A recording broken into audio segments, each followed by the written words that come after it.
Good morning, কেমন আছো সবাই? নমস্কার, আমি পিঙ্কি ত্রিপুরা থেকে বলছি। আমার আরও একটি নতুন ভিডিওতে সকলকে জানাই অনেক অনেক স্বাগত আর অনেক ভালোবাসা। আশা করছি সবাই ভালো আছো আর আমিও অনেক ভালো আছি বলেই আবার চলে এলাম নতুন আরেকটি ভিডিও নিয়ে। তো সারাদিন আমি কি করছি না করছি অবশ্যই তোমাদের সাথে শেয়ার করব। ঘুম থেকে উঠে উপর থেকে নিচ পর্যন্ত ছাদ থেকে শুরু করে সমস্তটাই আমি ঝাড় দিয়েছি, সেটা আর শেয়ার করিনি, কারণ মোবাইল নিয়ে সব জায়গায় যেতে গেলে ভিডিও অনেকটাই বড় হয়ে যায়। এমনিতেও একটু বড় হয়েছে ভিডিওটা।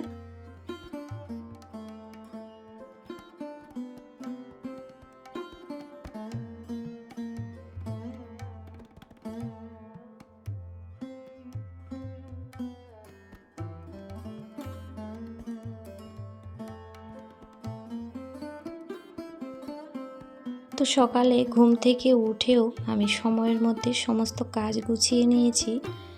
সকালে ঘরদোর পরিষ্কার করা, চা নাস্তা থেকে পূজা থেকে আরম্ভ করে রান্না করা, একদম সময়ের মধ্যে দেরি করে উঠেও আমি সমস্ত কিছু একা হাতে গুছিয়ে নিয়েছি। এটা আমার পারফেক্ট রুটিন। তো চলো আমি ঘরগুলি সমস্ত মুছে নিই আর তোমাদের সাথে গল্প করতে থাকি। তো এইদিকে কিন্তু আমার ছেলে ঘুমাচ্ছে, সবাই ঘুমাচ্ছে, আমি উঠে পড়েছি, কারণ আমার তো অনেক কাজ থাকে, তাই না? তো কাজগুলি করে সেরে আস্তে আস্তে অনেকটাই সময় হয়ে যায় চা দিতে দিতে সবারই। তো শাশুড়ি মা তো ঘুম থেকে উঠে ওই বাড়িতে চলে যায়, তো না হলে এখানে থাকলে আবার চাটা করে নিত, কারণ ওই বাড়িতেও অনেক কাজ থাকে। তো যাই হোক, এখানে কাল রাতে আমি কিছুই করিনি, ঠাকুর ঘরে মানে আমার ছোট্ট সোনা পূজা দিয়েছে।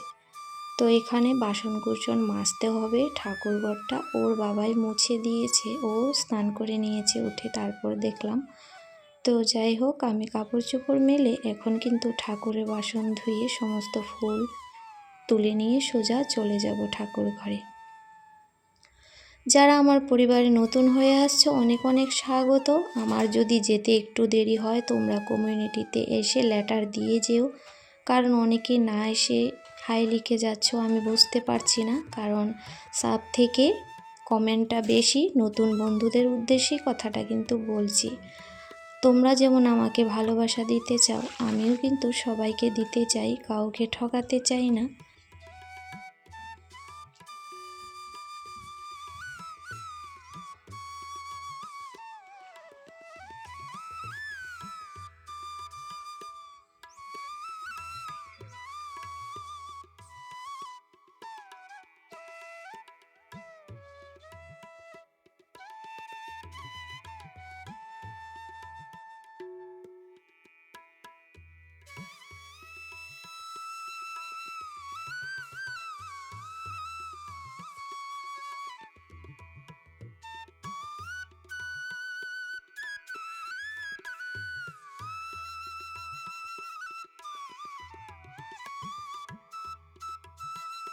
কাল রাতে জানো ভালো ঠান্ডা পড়েছে, আর ঠান্ডার জন্য না আজকে একদম ফুল ফুটেইনি বলতে পারো।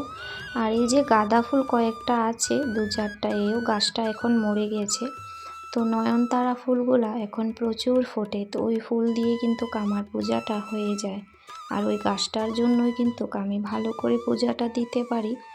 আর ফুল না হলেও তো পূজা দিতেই হবে, কিন্তু ফুলটা হলে না বেশি কেন জানি না মনটা একটু বেশি ভালো লাগে ফুল দেখে। তো যাই হোক, ছাদে আমার যা কটাই ফোটে আমার কিন্তু পূজা হয়ে যায়। আর কখনো কখনো বেশি ফোটে, আজকে লাল ফুল একটাও ফোটেনি। তো যাই হোক, গাঁদা ফুল সেজন্য 2-3টা নিয়ে আসছি।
তো ঠাকুর সেবা দেওয়া কিন্তু আমার হয়ে গেছে।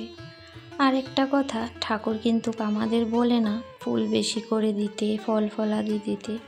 ভগবান জল আর তুলসীতেই কিন্তু সন্তুষ্ট। ভক্তি ভরে ঠাকুরকে যা দেওয়া যায় তাতে কিন্তু ভগবান তুষ্টি হন।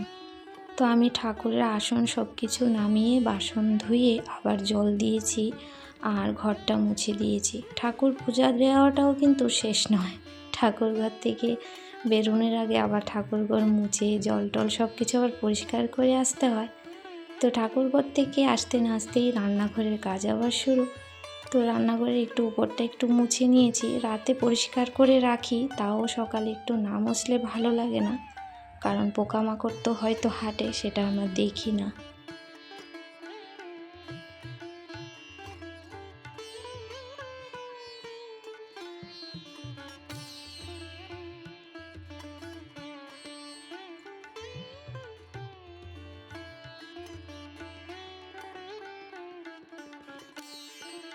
তো ওইদিকে চাটা বসিয়ে আমি একটু ডালিয়ার খিচুড়ি বানাবো, সেই জন্য এখানে একটু মসুর আর মুগ ডাল আর ডালিয়া, আলু আর একটু গাজর দিয়েছি, আর কিচ্ছু দিইনি। ওইটা দিয়ে কিন্তু বসিয়ে দিয়েছি। আর ওইদিকে শ্বশুরমশাইকে চা দিয়ে আসলাম, ছেলেকে দিয়ে আসলাম। আর আমার বড়মশাই তো দোকানে আছে, ওকে কি করে দেব, ওকেও দিয়ে আসবো, না হলে চাটা যে ঠান্ডা হয়ে যাবে। তো এক এক করে না এই চা দিতে দিতে আমার নিজের চাই ঠান্ডা হয়ে যায়, কি করব, যেমনটি সকালে তেমনটি কিন্তু বিকেলবেলাটাই। তো এরকমই হয়, একসাথে বসে খাওয়াটা একদম কম হয়। তো এখানে এখন আমার চা নিয়ে নেব, সবাইকে যার যার জায়গায় দিয়ে আসছি, কেউ টেবিলে বসে খাওয়ার সময় নেই। তো আমার বিস্কুট দিয়ে বেশি একটা চা খেতে ভালো লাগে না, তো একটু মুড়ি নিয়েছি। বিস্কুটটা এমনিতেই খুব মিষ্টি থাকে, সেই জন্য চাটা আবার একটু মিষ্টি খাই কেন জানি না, কিন্তু সাথে একটু মুড়ি হলে বা চানাচুর, সকালবেলাটা খাওয়া ঠিক না, তো আমি সকালে খাই না, কিন্তু আমরা সন্ধ্যার সময় বেশিরভাগ চানাচুর মুড়ি মাখাটা খাই। তো আমার তো ডেইলি ব্লগ মানে সকাল থেকে বেশিরভাগই বিকেল বা দুপুর পর্যন্তই শেয়ার করি, তারপর হয়ে ওঠে না করাটা।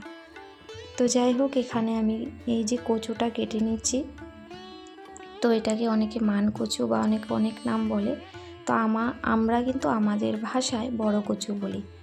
তো এটা একদম নরম, মুখের যে অংশটা সেটা ছিল, আর আমাদের ঘরেরই কচু, শাশুড়ি মা কালকে নিয়ে আসছে।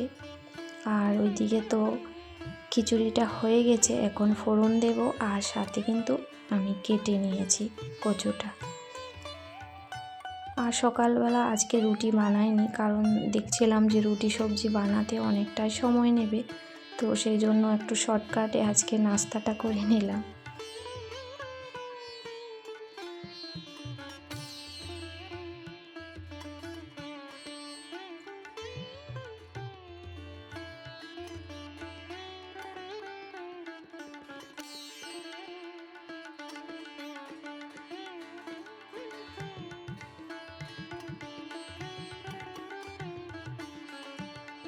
তো এখানে ছিল মাগুর মাছ, আর সঙ্গে দুটো মাছের মুড়ো ছিল, ওই কচুটা রান্না করার জন্যই মুড়োটা।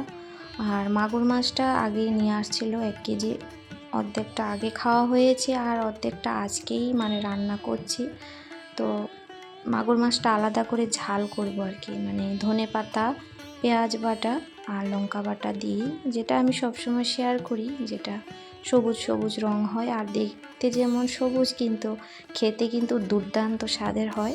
মানে আমাদের ঘরে আমরা সবাই খুব পছন্দ করি এইভাবে যে কোনো মাছ রান্না করলে, বিশেষ করে শীতকালে, কারণ শীতকালে ধনেপাতাটা পাওয়া যায়, আর গরমের সময় কিন্তু আমাদের এখানে এই ধনেপাতাটা পাওয়া যায় না, বিলাতি ধনেপাতা যেটা বড় বড় সেটা পাওয়া যায়।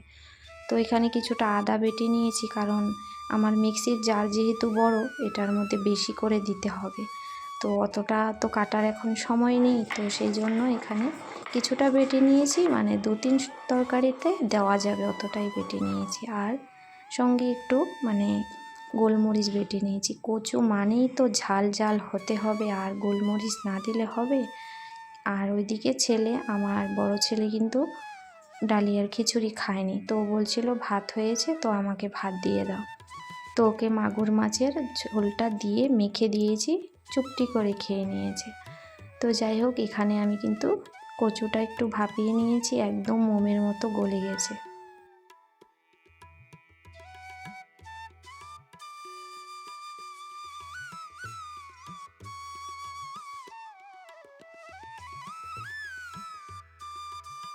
তো তার আগের ভিডিওতে যে সকল বন্ধুরা কমেন্ট করেছো সবার জন্য অন্তর থেকে অনেক অনেক ভালোবাসা। সবাইকে অনেক ধন্যবাদ। যারা পর্দার আড়াল থেকে আমাকে প্রতিনিয়ত সাপোর্ট করে যাচ্ছ সাধারণ দর্শক, সবাইকে অনেক ভালোবাসা। তো যাই হোক, কচুটা আমার প্রায় হয়ে গিয়েছিল আর গরম জলটা ফুটিয়ে কিন্তু দিয়ে দিয়েছি। আর ভয় পাচ্ছিলাম কচুটা একদম গলে না যাক, ভালোই হয়েছে, একদম ঠিকঠাক। আর গরম মশলাও কিন্তু বাটা দিয়েছি। তো আমার এখানে কচুটা হয়ে গেছে, আর কালকে ডাল ছিল, আর এমনিতে আর কিছু বানাইনি। তো যাই হোক, আজকের ভিডিওটা এখানেই শেষ করছি। আগামী দিন ফিরে আসবো নতুন একটা ব্লগে। সবাই ভালো থেকো, সুস্থ থেকো।